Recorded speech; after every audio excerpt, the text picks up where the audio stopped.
નમસ્કાર દર્શક મિત્રો, ચંચળ ન્યૂઝના વિશેષ એપિસોડ ફિટનેસ ટોકમાં આપનું સ્વાગત છે. આ ફિટનેસ ટોક એક એવો વિભાગ રહેશે કે જેનામાં આપણે દર્શકોની આરોગ્ય તંદુરસ્તી સંદર્ભે, હવે તો ઘણું બધું આવી ગયું છે, જીમ છે, યોગા છે, ઝુંબા છે, પણ એમાં દરેક ક્ષેત્રમાં કઈ રીતે તેઓ પોતાની તંદુરસ્તી સુધારી શકે અને ખાસ કરી જે ફિટનેસ વેલનેસ સેન્ટર ચાલે છે તેમાં કઈ રીતે તેમને તાલીમ આપવામાં આવે છે, કઈ રીતના ગોલ નક્કી થાય છે, આ બધી બાબતોની આ વિશેષ વિભાગમાં ચર્ચા કરશું.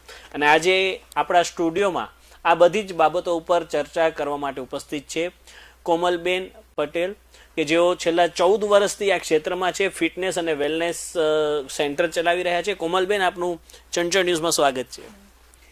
બેન, નાનપણથી જ આપે વાત કરી કે તમને શોખ હતો ડાન્સિંગનો ને બીજો બધો, કેરિયરમાં તમે કોમ્પ્યુટર એન્જિનિયર છો, અને પછી કેવી રીતે ફિટનેસ અને વેલનેસ સેન્ટરમાં વેલનેસ ક્ષેત્રમાં આવવાનું થયું આપનું? એકચ્યુઅલી હું કોમ્પ્યુટર એન્જિનિયરિંગ છું, પણ નાનપણથી મને ઈચ્છા હતી કે હું ફિટનેસ અને વેલનેસમાં હું જાઉં, બિકોઝ નાનપણથી હું બી થોડી ફેટી હતી. તો કોઈ બી પ્રોગ્રામમાં જવાનું હોય, એટલે કોઈ બી સ્કૂલ ફંક્શનમાં, તો પહેલાં હતું કે થોડું કે તું જાડી છું, તું નહીં આમાં સેટ થઈ શકે, તને નહીં ફાવે ડાન્સ ને બધું. તો પછી મોટી થઈને હું કોમ્પ્યુટર એન્જિનિયરિંગ બની, પણ મને એવું હતું કે હું ફિટનેસ અને વેલનેસમાં મારે જવું છે. તો પછી પછી કોમ્પ્યુટર એન્જિનિયરિંગ કર્યા પછી મેં આમાં જોઈન કર્યું. મેં ઘણા બધા કોર્સીસ સ્ટડી કરીને પછી આમાં હું 15 વર્ષથી જોડાયેલી છું. 15 વર્ષ ખૂબ જ લાંબો સમય કહેવાય કોઈ પણ વ્યવસાય અને કારકિર્દી માટે. અત્યારના સમયની વાત કરીએ, છેલ્લા થોડા સમયથી આપણે તો ખૂબ જ મોબાઈલની દુનિયા પછી સમય બદલતો જોયો છે. અત્યારના સમયમાં ફિટનેસ પ્રત્યે લોકોમાં કેવી અવેરનેસ તમે જોઈ રહ્યા છો અને કેટલી લોકોએ જરૂરિયાત છે, તમે લોકોને શું કહેવા માંગશો? અત્યારની વાત કરો તો કોરોના પછી આમ વાત કરીએ તો અત્યારે ફિટનેસ માટે લોકો બહુ જરૂરિયાત થઈ ગઈ છે. બિકોઝ અત્યારની બેઠાડું જીવન છે, લાઈફસ્ટાઈલ બહુ હેક્ટિક થઈ ગયેલી છે, અને જંક ફૂડ બી તમે જુઓ, અત્યારે માર્કેટમાં જંક ફૂડ એટલા બધા આવેલા છે કે લોકોમાં થાઇરોઇડ આવી જાય છે, ડાયાબિટીસ આવી ગઈ છે, હાઇપર ટેન્શન આવી ગયું છે. એટલે આમ માનસિક અને શારીરિક રીતે જોવા જાવ તો અત્યારે કોઈની હેલ્થ એટલી સારી નથી રહેતી. તો બેટર ધેન કે ફિટનેસમાં એ લોકો જોઈન કરે છે તો એ લોકોને વધારે, એ લોકો શારીરિક અને માનસિક રીતે એ વધારે સુધારો કરી શકે છે એની અંદર. દિનચર્યા લોકોની વાત કરીએ, ગૃહિણીઓની અલગ હોય અને પુરુષ વર્ગની અલગ હોય. અત્યારે તો જો કે બંને કામ કરતા થઈ ગયા છે, પણ ગૃહિણીઓ ઘરની પણ વિશેષ જવાબદારી હોય છે. તો તમારા જે સેન્ટર તમે ચલાવો છો, મેક્સિમમ ક્લાયન્ટ વુમન્સ છે કે બંનેનું મિક્સ આમ વ્યવસ્થિત છે? એકચ્યુઅલી મેક્સિમમ ક્લાયન્ટ એવું ના કહી શકાય, કેમ કે બોથ વધારે છે. પુરુષો બી સવારે આવે છે, સાંજે બી પુરુષો, મતલબ એ બંને મારી બોથ, મતલબ બંનેની એકચ્યુઅલી યુનિસેક્સ મારી જોડે છે. પણ મોસ્ટ ઓફલી લાઈફસ્ટાઈલ પ્રમાણે જાઓ તો લેડીઝો 11 to 1 માં મારે વધારે આવતી રહેતી હોય છે. બિકોઝ એ ટાઈમ પછી શું હોય કે એ લોકો 11 o'clock પછી વધારે ફ્રી રહેતી હોય છે લેડીઝો. તો મારે લેડીઝોમાં વધારે અત્યારે કામ ચાલતું હોય છે.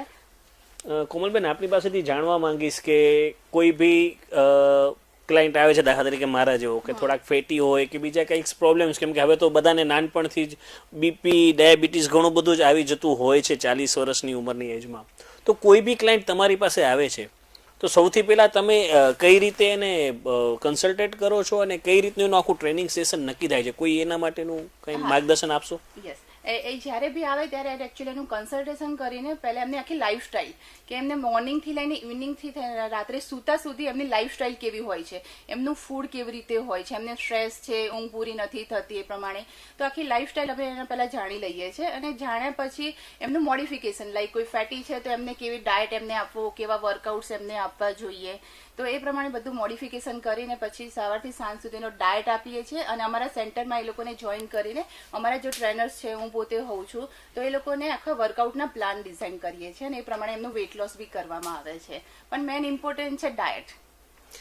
કોમલબેન, તમે વાત કરી કે દરેક વ્યક્તિનું જે બોડી સ્ટ્રક્ચર છે એના પ્રમાણે એનો ડાયટ પ્લાન અને એક્સરસાઇઝનું જે તમારું શેડ્યુલ છે એ બધું અલગ અલગ હોય છે પર પર્સન? હા, એકચ્યુઅલી શું હોય છે કે તમારી લાઈફસ્ટાઈલ જે પ્રમાણે કીધું, તમારા માટે એક વાત કરીએ તો તમારું બોડી હેલ્ધી છે અને તમારા બાજુમાં બીજું પર્સન છે તો એની બોડી મતલબ સ્લિમ છે, તો એ લોકોનો ડાયટ પ્લાન આખો કસ્ટમાઇઝ કરવામાં આવે છે. કેમ કે જો તમારા બોડીની કેટલી અંદર પ્રોટીન, વિટામિન, મિનરલ્સની જરૂર રહેતી હોય છે, બાજુની માન લો કે એક લીન બોડી છે કે પતલી બોડી છે, તો એને દિવસનું કેટલું ફૂડ જવું જોઈએ, કેટલી કેલરી તમારા બોડીમાં જવી જોઈએ, તો એમનો આખો કસ્ટમાઇઝ ડાયટ પ્લાન કરવામાં આવે છે. મતલબ કે સ્ટ્રેન્થ કેટલી છે તો સ્ટ્રેન્થ પ્રમાણે પછી એ લોકોના વર્કઆઉટ બી ડિઝાઇન કરવામાં આવે છે.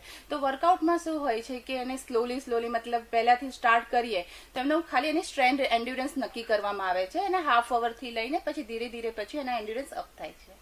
કોમલબેન, તમે જે વાત કરી કે દરેક વ્યક્તિનું અલગ અલગ તમે ગોલ નક્કી કરો છો, સામાન્ય રીતે જે તમારી પાસે આવે છે મોટા ભાગના અત્યારનો જે સમય છે આપણે જોઈએ છીએ કે મેદસ્વીપણું મીન્સ કે ઓબેસિટીના જ મેક્સિમમ કેસીસ હોય છે, કેમ કે મોટા ભાગે બધાનું જીવન એસીમાં બેસવાનું અને ટેબલ ઉપર બેસીને જ કામ કરવાનું, એવી લાઈફસ્ટાઈલ અને જંક ફૂડ ખાવાનું તમે કીધું એમ એવું થઈ ગયું છે. તો આ પ્રકારના જે આવે છે એમને કેટલા સમયમાં રિઝલ્ટ મળતું હોય છે? લોકોની અમે આખી લાઈફસ્ટાઈલ ચેક કરતા હોઈએ છીએ કે મોર્નિંગ ટુ ઇવનિંગમાં એ લોકોનું ફૂડ છે, સ્ટ્રેસ છે, એમની લાઈફ કેવી રીતે રહેતી હોય છે. તો એ લોકોને પછી અમે એમનો વેટ એકચ્યુઅલી મંથલી ધીરે ધીરે અપ કરે. માની લો કે એમને પહેલા 5 kgનો ટાર્ગેટ આપીએ છીએ, પછી 10 kgનો ટાર્ગેટ આપે, પણ મિનિમમ એમનો લક્ષ્ય આપણે નક્કી કરીએ છીએ કે મિનિમમ લક્ષ્ય એમનો 5 kg થી સ્ટાર્ટ થવો જોઈએ. કોઈ આવે સડનલી, મારા ત્યાં ઘણા એવા ક્લાયન્ટ્સ આવતા હોય છે કે મેડમ મારા નેક્સ્ટ મંથ મેરેજ છે, બીજા 2 મહિનામાં મેરેજ છે, તો મને આટલા 10 કિલો 15 કિલો મને રિડ્યુસ કરી દો. હા, બસ મને તમે કહેશો હું કરી દઈશ, તમે મને કહેશો એટલી પર્સનલ ટ્રેનિંગ મને આપી દો. અત્યારે લોકોને કસ્ટમાઇઝ મતલબ પર્સનલ ટ્રેનિંગ માટે બી બહુ હોય છે, પણ કે એવું 3 મહિનામાં કોઈ સડનલી આપણે બોડી રિડ્યુસ ના કરી શકીએ. તો એના માટે એક લક્ષ્ય નક્કી કરવામાં આવે છે કે આખા દિવસની એમનો ડાયટ ડિઝાઇન કરવામાં આવે છે, એમની વર્કઆઉટ ડિઝાઇન કરવામાં આવે છે કે તમે આવી રીતે જશો તો તમારા બોડીમાં સારો એવો મતલબ વેઇટ લોસ થશે. તો આવી રીતે પછી એ લોકો જે પ્રમાણે એમનો લક્ષ્ય નક્કી કરીને પછી આપણે વેઇટ લોસ કરતા હોઈએ છીએ. વેઇટ લોસમાં તમે જે ચર્ચા કરી એમાં જે અત્યાર સુધીની ચર્ચામાં એક એવું મને એવું જણાય છે પ્રાથમિક તબક્કે કે આપે પણ કીધું કે ડાયટ ખૂબ જ અગત્યનું છે. તો જે નોર્મલ પીપલ કે જે લોકો અત્યારે સેન્ટરમાં નથી આવતા, તો તમે એમને જણાવી શકશો કે કેને હેલ્ધી ડાયટ કહી શકાય અત્યારના જે છે એ પ્રમાણે કયા પ્રોડક્ટનો સમાવેશ કરવો જોઈએ ડાયટમાં અને શું જરૂરી છે?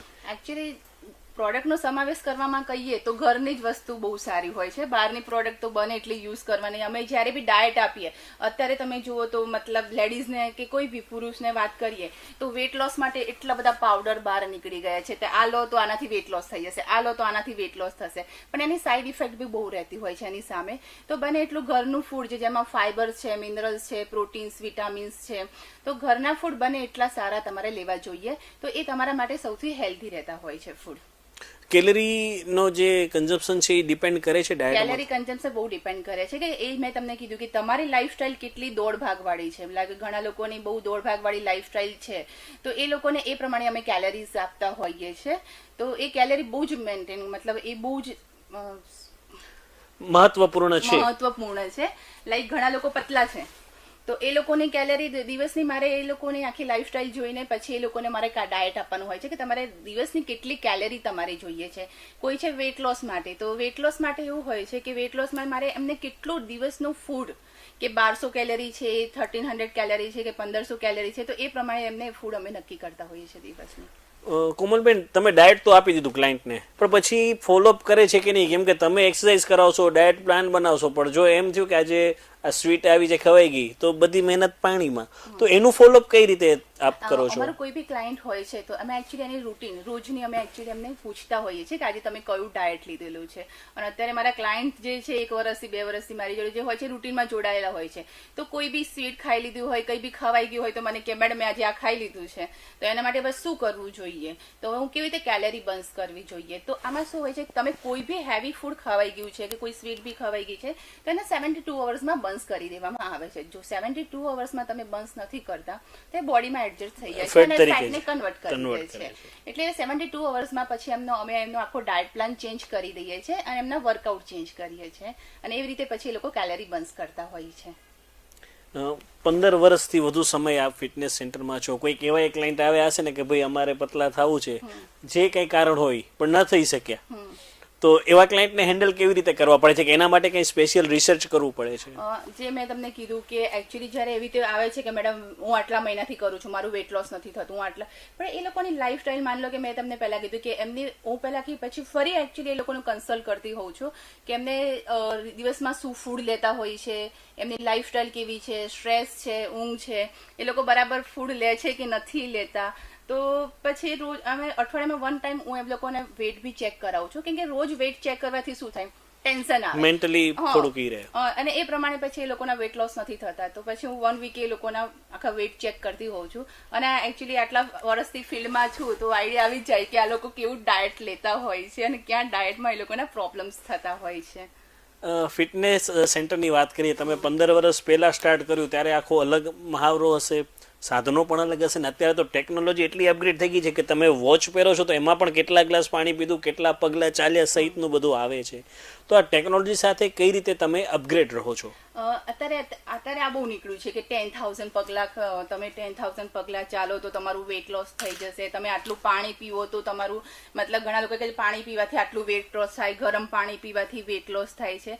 તો એકચ્યુઅલી શું થાય, રોજ 10,000 પગલા ચાલવાથી કઈ વેટ લોસ નથી થતું, બીકોઝ એ તમારી રૂટીન થઈ ગઈ છે. તો તમારે એમાં શું હોય છે કે ફિટનેસમાં અમે સમજાવીએ, ઘણા લોકો મેડમ હું આટલા 10,000 નથી આવી, કાલે હું 10,000 પગલા ચાલી લીધા, પણ તમે મોબાઈલ લઈને જાશો તો તમે અહીંથી અહીંયા બી સ્લો વોક કરશો, યા બેઠા હશો, યા ગાડીમાં બી બેઠા હશો તોય 10,000 પગલા થઈ જાય છે આની અંદર. તો એના માટે શું હોય છે કે એકચ્યુઅલી અમે એ લોકોને અત્યારે ગેજેટ ને બધું જ આવી ગયું છે, પણ તો બી અમે એમને ફોર્સ કરતા હોય છે નોટ ઓનલી ફોર 10,000 પગલા, તમે વોક કરો, રનિંગ કરો તો તમારી ફિટનેસ એની અંદર જળવાઈ રહે. ગેજેટ આવી ગયા, ગેજેટમાં જોઈ લીધું 10,000 પગલા મારા થઈ ગયા એટલે મારું દિવસમાં વેટ લોસ થાય. તમે જોવા જાઓ ગમે તેટલા 10,000 પગલા બી લેશો, પાણી બી લેશો તો વેટ લોસ નથી થતા ફિલ્ડમાં. તો આના માટે અમે શું કરીએ છીએ કે એ લોકોને સમજાવીએ પ્રોપર કે તમે કઈ એક્સ્ટ્રા વર્કઆઉટ્સ, માન લો કે તમે મારા જીમમાં નથી આવી શકતા, માન લો કે આજે એક દિવસ જીમ તમારું લેફ્ટ થઈ ગયું છે તો તમે થોડો વોક કરી લો, યા ઘરે થોડા જમ્પિંગ ચેક કરી લો, એકચ્યુઅલી અને ફ્લોર વર્કઆઉટ્સ બી તમે કરી શકો છો. તો એ લોકોને અમે એકચ્યુઅલી વર્કઆઉટ્સ આપતા હોઈએ છીએ કે તમારે આટલા ફ્લોર વર્કઆઉટ્સ તમે ઘરે કરશો તો તમારી બોડી જળવાઈ રહેશે. અધરવાઇઝ 10,000 પગલા ચાલવાથી કોઈ વેટ લોસ થતું નથી.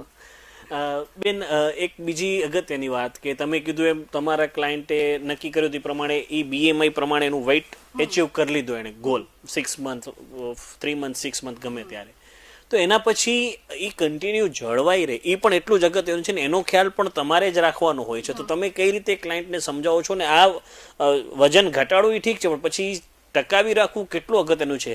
યસ, મારા જીમમાં આવે કે મેડમ બધા મને એમ કહે છે કે જીમ છોડ્યા પછી વજન બહુ વધી જાય છે તો જીમ ના કરવું જોઈએ, પણ એવું નથી હોતું. જીમ કર્યા પછી વજન નથી વધતું. જ્યારે તમે મારી જોડે જીમ સાથે જોડાઈ રહ્યા છો, આસ્થા હેલ્થમાં જોડાઈ રહ્યા છો, તો તમે રોજ વર્કઆઉટ્સ કરો છો તો વર્કઆઉટ્સમાં તમારી કેલેરી બર્ન્સ થાય છે એટલે તમે ફેટ લોસ કરો છો, રાઈટ? હવે માની લો કે તમે વેટ લોસ કરી લીધું મારી જોડે, હવે તમે ઘરે જાઓ છો, માની લો કે તમે 3 મહિના યા 6 મહિના વર્ષમાં તમારું જે ટાર્ગેટ છે એ અચીવ થઈ ગયો છે, તો ઘરે તમે પછી તમારી કેલેરીને, તમારા ફૂડને એને મેન્ટેન રાખવું પડે છે. તમને રોજ ટાઈમ ના મળે તો પણ હાફ અવર તમારા વર્કઆઉટ મસ્ટ બી, કે કોઈ બી ફૂડ ખાતા હોઈએ છે એમાં એક રોટલી બી ખાશો તમે તો બી 125 કેલેરી રહેવાની છે, તો દિવસમાં તમે 1200 કેલેરી 1500 કેલેરી તમે ખાવાના છો, તો એ કેલેરી ક્યાંય બર્ન્સ ના થાય તો શું થાય છે, એ ફેટમાં કન્વર્ટ થાય છે.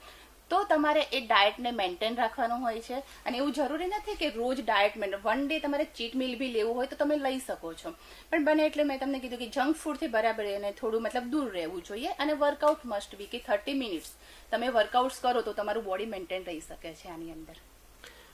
બેન, બીજી એક વાત કે જે રીતનું આખું તમે એટલા વર્ષથી છો, તમે કીધું ઘણા ક્લાયન્ટ 2 વર્ષ 3 વર્ષથી જોડાયેલા છે, એક નાતો થઈ જાય પારિવારિક જેવો કે આપણા સારા પ્રસંગોમાં બર્થડે, બીજો એનો બર્થડે સાથે મળીને સેલિબ્રેટ કરી ટાઈપનું. તો તમને કયા એજ ગ્રુપ અથવા તો કેવા ગ્રુપમાં વધુ મજા આવે છે એ લોકો સાથે, અને જે આ બોન્ડિંગ છે એનાથી કેટલું અસર પડે છે ક્લાયન્ટના ટોટલ બોડીમાં? એજ ગ્રુપથી વાત કરું તો અત્યારે મારી જોડે 18 થી લઈને 60 યર્સના લોકો આવે છે. 60 યસ, તો મજા તો બધા જોડે આવે છે મને, કેમ કે એ લોકોને શું એક બોન્ડિંગ બહુ જરૂરી છે, કે એવું નહીં કે મેં 18 યર્સમાં જોડે મને બોન્ડિંગ ના હોય યા 60 યર્સ જોડે બોન્ડિંગ ના રહે, કેમ કે એકચ્યુઅલી બિઝનેસ એવું છે જે પ્રમાણે કીધું તારી જીમ બહુ બધા થઈ ગયા છે, કોમ્પિટિશન બહુ થઈ ગઈ છે, તો એ લોકોનું મારે બોન્ડિંગ રાખવું એવું નથી કે બોન્ડિંગ એટલે એકચ્યુઅલી ક્લાયન્ટ છે એટલે હું બોન્ડિંગ રાખું છું, પણ એ લોકોને એકચ્યુઅલી જે પ્રમાણે મારા વર્કઆઉટ્સ હોય છે, મારા ટ્રેનર્સના વર્કઆઉટ્સ હોય છે, અલગ અલગ વર્કઆઉટ્સ અમે એમને રોજ કરાવતા હોઈએ છીએ કે એ મારા જીમમાં આવે એટલે માનસિક રીતે બહુ જ ફ્રી રહેતા હોય છે. બિકોઝ મારા ત્યાં ઝુમ્બા છે, એરોબિક્સ છે, ફ્લોર વર્કઆઉટ છે, ઘણી વખત હું ફન વર્કઆઉટ્સ બી ચેલેન્જ રાખતી હોઉં છું, તો એ લોકો બહુ એન્જોય કરતા હોય છે. તો દરેક એજથી લઈને મેં જે તમે કીધું કે 15 હોય કે 18 હોય કે 60 યર્સના, તો એ જ પ્રમાણે એ લોકોને હું ચેલેન્જ આપતી હોઉં છું કે તમારે આવી રીતે વર્કઆઉટ્સ કે ફિઝિકલી તમારે આવી રીતે ફિટ રહેવાનું હોય છે. તો એ લોકો દરેક રીતે એન્જોય કરે છે અને એમની સાથે હું બી એન્જોય કરું છું. આટલા વર્ષોથી તમે ફિટનેસ સેન્ટરમાં છો, તો કોઈ એવો કિસ્સો જણાવશો કે જેમણે નક્કી કર્યું હતું, ઓલરેડી ખૂબ જ વજન વધુ હતું અને એચીવ કર્યું ગોલ? આમ તો તમે તમારા પ્રોફાઇલમાં અને સોશિયલ મીડિયા ઉપર મૂકતા જ હશો, પણ અમારા દર્શકો સાથે તમે કોઈ શેર કરવા માંગો છો એવો કોઈ કિસ્સો કે વેઇટ ખૂબ જ વધુ હોય 94, 100 અને એણે સિરિયસલી ટાસ્કને લઈને એણે રિઝલ્ટ એચીવ કર્યું હોય? હા, મારી જોડે એક નહીં એવા ઘણા ક્લાયન્ટ છે જેનો 100 નહીં પણ 120 kg સુધી વેઇટ હોય છે. Okay. તો 120 kg સુધી વેઇટ હોય છે, તો અત્યારે એ લોકોના વેઇટ 80 સુધી બી આવી ગયેલા છે. પણ એ લોકોને એમ હોય છે નહીં મેડમ તમારી જોડે હું ક્યાંય નહીં જાઉં, જ્યાં સુધી વેટ એ લોકોના રિઝલ્ટ એચીવ બી થાય છે. એ લોકોએ 20-40 kg બી રિડ્યુસ કરેલા છે જીમથી, એક્સરસાઇઝથી, મારા ડાયટ બી એ લોકો બહુ ફોલો કરે કે નહીં મેડમ તમે જે કહેશો એ જ હું કરીશ, પણ મારે વેટ રિડક્શન કરવું છે. તો એ લોકોએ 120 થી અત્યારે 80 kg સુધી બી વેટ રિડક્શન કરેલા છે મારી જોડે. અને જ્યારે આ રિઝલ્ટ મળે ત્યારે આપણને બી એક સેટિસ્ફેક્શન મળે કે ભલે એમણે એકચ્યુઅલી મને છે ને એકચ્યુઅલી જે વેટ લોસ મતલબ કહેવાય ને કે પતલા કરતા જે હેવી લોકો આવે ને કે જે 120 kg કે 100 kg ના એવા ટાસ્ક બહુ ગમે મને, કેમ કે મને ગમે કે યસ કે, અને એ લોકો બહુ હેપી થાય. મારા કરતાં તો વધારે એ લોકો હેપી થતા હોય છે કે યસ હું મેમના ત્યાં ગઈ, મને મેડમે આટલું વેટ લોસ કરી દીધું, તો she is now he is very happy now. એક વુમન્સ માટેની વાત કરીએ. વુમન્સ આપણે ટોક શોના શરૂઆતમાં બી વાત કરી કે એમની દિનચર્યા બહુ જ બિઝી હોય છે. સવારે છોકરાઓને સ્કૂલ મોકલવા, રસોઈ કરવી, ઓફિસ જતા હોય તો ઓફિસનું વર્ક, વળી ઘરનું વર્ક. વુમન્સ માટે રૂટીનમાં જે હાઉસવાઇફ છે એના માટે તમે શું એડવાઇસ આપશો? કેટલા અવર્સ વર્કઆઉટ કયા પ્રકારનું કરવું અને કઈ રીતે એમણે પોતાના ડાયટનો ખ્યાલ રાખવો, ખાસ કરીને વુમન્સ માટે? તો જે ગૃહિણીઓ છે એ લોકોને એકચ્યુઅલી આખો દિવસની લાઈફસ્ટાઈલ બહુ હેક્ટિક હોય છે કે સવારથી લઈને હસબન્ડ જાય, કિડ્સ આવે, બરાબર છે. તો હું વિચારું કે થોડો હાફ અવર બી એમના બોડી માટે નીકાળે તો બહુ જરૂરી રહેતું હોય છે. કેમ કે હાફ અવરમાં તમે સવારે મેં કીધું કે સવારે બધી લેડીઝ આવે મેડમ મને બિલકુલ ટાઈમ નથી મળતો, પણ એકચ્યુઅલી તમે હાફ અવર બી મોર્નિંગ યા તો ઇવનિંગ કે ઘરે તમે વર્કઆઉટ્સ કરી શકો. લાઈક મેં તમને કીધું કે જમ્પિંગ જેક છે, પ્લેન્ક, પુશઅપ્સ, એવા લાઇટ વર્કઆઉટ્સ ઘણા રહેતા હોય છે કે, અને હીટ વર્કઆઉટ્સ બી, જેમ હું સોશિયલ મીડિયામાં મારા ઝુમ્બા બી છે, એરોબિક્સ બી છે. સોશિયલ મીડિયાની ચેનલનું નામ કયું છે, લોકોને જોવું હોય કે આ વર્કઆઉટ છે? હા, તો મારું ચેનલનું નામ છે આસ્થા હેલ્થ પ્લસ. તો આસ્થા હેલ્થ પ્લસ ફિટનેસ સ્ટુડિયો મારું છે, જેમાં હું ઘણા વર્કઆઉટ્સ એમને એડ કરતી હોઉં છું. અને એમાં લખેલું હોય છે કે હોમ વર્કઆઉટ્સ, કે જે લેડીઝ નથી આવી શકતી મારા જીમમાં એ તમે ઘરે કરો. અને હું ઘણા ડાયટ બી એની અંદર મૂકતી હોઉં છું કે તમે આ ડાયટ પ્રમાણે તમે ચાલો કે 1200 કેલેરી કે 1300 કેલેરી, તો તમારી બોડી મેન્ટેન રહેશે કે કેટલું ફૂડ કે મોર્નિંગથી ઇવનિંગ તમારે કેટલી કેલેરી ફૂડ તમારા બોડી માટે જવું જોઈએ, તો તમારી બોડી હેલ્ધી રહેતી હોય છે. ઘણા વુમન્સ એવી રીતે બી કહેતા હોય છે કે મેડમ મારા છોકરા માટે બનાવ્યું, મારા બચ્ચાઓ માટે મેં જમી લીધું, આમાંથી મેં થોડું કોળિયો ખાઈ લીધું, બરાબર છે. તો એકચ્યુઅલી તો એવો કોળિયો ખાવામાં કંઈ પ્રોબ્લેમ્સ નથી હોતું, પણ એમાં તમે કેટલી કેલેરી ખાઓ છો તો એ મેઇન ઇમ્પોર્ટન્ટ રહેતી હોય છે એની અંદર. પણ જે પ્રમાણે કે ડાયટ જોડે 70% ડાયટ છે તો 30% તમારા વર્કઆઉટ રહેતા હોય છે આની અંદર. દર્શક મિત્રોને જણાવી દઈએ કે કોમલબેન ફિટનેસ અને વેલનેસમાં છે, તેમના હસબન્ડ ચિરાગભાઈ પણ તેમની સાથે જ છે, આ જ ફિલ્ડમાં છે, ફિઝિયોથેરાપી, ફિટનેસ અને વેલનેસમાં તેમની સાથે છે. બેન, આપણે લોકોની તો વાત કરી, ગૃહિણીઓ આવી રીતે પોતાના બહુ હેક્ટિક હોય, તો તમારું શેડ્યુલ બી એટલું જ હેક્ટિક છે, તમે કેવી રીતે મેનેજ કરો છો બધું મારું સ્કેડ્યુલ ફિટનેસ માટે પર્ટિક્યુલર? મારું સ્કેડ્યુલ એકચ્યુઅલી મારું મોર્નિંગ 6 o'clock થી સ્ટાર્ટ થઈ જાય છે જીમ, અને ઇવનિંગ 9:30 સુધી રહેતું હોય છે. પણ એમાં મને જ્યારે બી મને એવું લાગે કે મને નૂનમાં ટાઈમ મળે છે તો હું 1 hour મારા માટે હું ફિટનેસ માટે ટાઈમ કાઢી દઉં છું. અધરવાઇઝ મારા ઝુમ્બા એરોબિક્સ બી ચાલતા હોય છે. તો જે પ્રમાણે લેડીઝને હું રોજ મારા ઝુમ્બા એરોબિક્સ છે, ફ્લોર વર્કઆઉટ્સ છે, તો એની સાથે બી મારા વર્કઆઉટ્સ થતા હોય છે. રોજ કેટલો કલાક ફાળવો છો તમારી પોતાની એક્સરસાઇઝ એના માટેનું? હું મારા માટે ખાલી 1 hour જ ફાળું છું મારા પોતાના વર્કઆઉટ્સ માટે. બીકોઝ મેં સવારે 6 વાગ્યાથી મારે બેચ ચાલુ થતી હોય છે, પણ 1 hour મેં જેમને પહેલા બી કીધું કે કોઈને ટાઈમ નથી મળતું. અને એવું જરૂરી નથી કે 2 કલાક જીમમાં રહેવાથી વેટ લોસ થઈ જશે કે ફિટનેસ જળવાઈ રહેશે. તમે ખાલી હીટ વર્કઆઉટ્સ, વોર્મ વર્કઆઉટ્સ તમે ખાલી 1 hour બી તમે કરશો તો બી તમે હંમેશા માટે ફિટ રહેશો. સિનિયર સિટીઝન તમે કીધું 60 યર્સના પણ આવે છે, સિનિયર સિટીઝન માટે આ પ્રકારના ફિટનેસ સેન્ટર અત્યારે કેટલા ઉપયોગી છે અને કયા પ્રકારની એક્સરસાઇઝ તમે એમને કરાવો છો? ખાસ કરીને આ સમય રિટાયર્ડ હોય કે બીજું કાંઈ હોય, કાંઈક ને કાંઈક રોગ હોય ને એમને આની જરૂરિયાત હોય, એ બારામાં થોડુંક સિનિયર સિટીઝનને તમે માહિતી આપી શકશો? સિનિયર સિટીઝનમાં એવું છે કે મેં તમને પહેલા, મારા હસબન્ડ ફિઝિયોથેરાપી પોતે સ્પાઇન ડોક્ટર છે, તો કોઈ બી સિનિયર સિટીઝન આવે છે તો પહેલા અમે એમની જોડે કન્સલ્ટ કરતા હોઈએ છીએ કે બોડીમાં મતલબ કોઈ બેક પેન છે, જોઇન્ટ્સ પ્રોબ્લેમ રહેતા હોય છે, ઘણા સિનિયર સિટીઝનને ની પ્રોબ્લેમ્સ રહેતા હોય છે, તો પહેલા અમે આખું કન્સલ્ટ કરીએ છીએ કે અને એના પ્રમાણે પછી અમને લાઇટ વર્કઆઉટ્સથી અમારું જીમ મેડિકેટેડ જીમ કહેવામાં આવે છે. તો અમારું મેડિકેટેડ જીમમાં અમે એ રીતે બી જે સ્ટ્રેન્થની માટે બી રાખેલા છે અને સિનિયર સિટીઝન માટે બી અમે એકચ્યુઅલી મશીન્સ રાખેલા છે એની જોડે. તો એ ઇઝી વેમાં એ લોકો વર્કઆઉટ્સ કરતા હોઈએ છીએ. મોસ્ટ પ્રોબ્લેમ અમે ફ્લોર વર્કઆઉટ્સમાં બી એ લોકોને સ્લોલી ટ્રેનિંગ કરતા હોઈએ છીએ કે તમે ફ્લોર વર્કઆઉટ્સ છે, થોડું લાઇટ ટ્રેડમિલ હોય છે, તો એ રીતે એ લોકો કરતા હોય છે. કોમલબેન, ખૂબ જ ઉપયોગી માહિતી તમે આપી. દર્શકો સુધી પાટનગરના આ માહિતી પહોંચશે. અને છેલ્લા પ્રશ્ન અમે એ જ કે હેલ્થ માટે તમે જો દર્શકોને કોઈ મેસેજ આપવા માંગતા હો તો તમે આપી શકો છો. મેસેજ તો હું એ જ આપીશ કે અત્યારની લાઈફસ્ટાઈલ, જે પ્રમાણે અત્યારની લાઈફસ્ટાઈલ છે અને લોકો એમ કહે છે કે મારી જોડે બિલકુલ ટાઈમ નથી મેડમ, તો એવું હોતું નથી. તમે 30 મિનિટ્સ બી તમે તમારા માટે ટાઈમ કાઢી શકો છો. કે લાઈક મેં કીધું કે તમે થોડો ડાયટ લો, થોડા વર્કઆઉટ્સ 30 મિનિટ્સ તમે રમતા બી મતલબ વર્કઆઉટ્સ બી તમે કરી શકો છો અત્યારે. તો દર્શક મિત્રો, આ હતો આજની ફિટનેસ ટોક, જેમાં કોમલબેન પટેલ આસ્થા હેલ્થ પ્લસ સેન્ટર ચલાવે છે વેલનેસ અને ફિટનેસ માટેનું. તેમણે આપણને ઉપયોગી માહિતી આપી.